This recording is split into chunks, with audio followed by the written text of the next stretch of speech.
Hi అండి. ఈరోజు మన పెరట్లో వచ్చిన పాలకూరతో పాలక్ పన్నీర్ కర్రీ సింపుల్గా టేస్టీగా ఎలా ప్రిపేర్ చేసుకోవాలో చూపిస్తాను. పాలకూరను బాగా వాష్ చేసుకొని ఒక పాత్రలో వేసుకొని అందులో 3 పచ్చిమిర్చి కొంచెం వాటర్ వేసి 5 మినిట్స్ ఉడికించుకొని చల్లారనివ్వాలి. ఒక కళాయిలో డీప్ ఫ్రైకి సరిపడా ఆయిల్ వేసి చిన్న చిన్న ముక్కలుగా కట్ చేసుకున్న పన్నీర్ను లైట్ కలర్ వచ్చే వరకు వేయించి చన్నీటిలో వేసి వెంటనే తీసి పక్కన పెట్టుకోవాలి. వేరే కళాయిలో కొంచెం ఆయిల్ వేసి అందులో చిన్న చిన్న ముక్కలుగా తరుక్కున్న ఆనియన్ 3 ఎండుమిర్చి వేసి వేగనిచ్చి అందులో టమాటా పేస్టు, మిక్సీ పట్టుకున్న పాలకూర పేస్టును, ధనియా జీరా పేస్టు, ఉప్పు, పసుపు, కారం, గరం మసాలా వేసి కొంచెం వేగనిచ్చి గ్రేవీకి సరిపడా వాటర్ వేసుకొని కలుపుకొని 5 మినిట్స్ మూత పెట్టి ఉడికించుకోవాలి.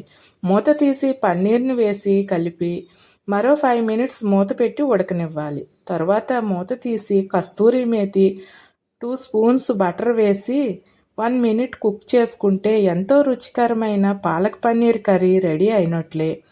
టమాటా పేస్ట్ మీ ఆప్షన్ అండి. బటర్ లేకుంటే పాలు మిగడ కూడా వేసుకోవచ్చు. కస్తూరి మేతి మాత్రం కంపల్సరిగా వేసుకుంటే కర్రీ చాలా టేస్టీగా ఉంటుంది.